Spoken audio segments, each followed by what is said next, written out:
میرا کلیجہ پھٹ گیا جب آج میں نے سنا کہ کشمیر سے زیادہ اس ملک میں شاید سودی لین دین کا رواج کہیں اور نہیں ہے۔ آپ میں سے اکثر کے مکانات بڑے عالیشان نظر آتے ہیں اور بعد میں تحقیق کرنے پہ پتہ چلتا ہے آپ نے سودی لین لیا ہوا ہے۔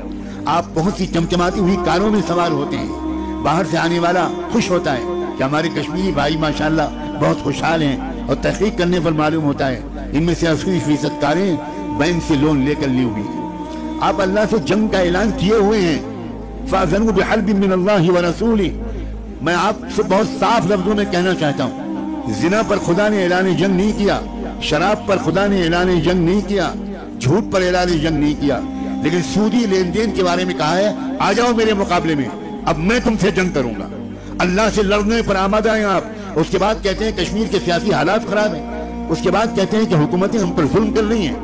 ابھی اور ظلم کریں گے اگر آپ نے سود نہ چھوڑا، ابھی خون کی ندیاں نہ جانے کتنی بہیں گی اگر آپ نے خود سودی لین دین نہ چھوڑا۔ سودی لین دین آپ کیوں لیتے ہیں؟ اس لیے نہیں لیتے کہ آپ بھوکے مر رہے تھے اس کے بغیر، آپ اس لیے لیتے ہیں کہ عالیشان مکان آپ سودی قرضے کے بغیر نہیں بنا سکتے۔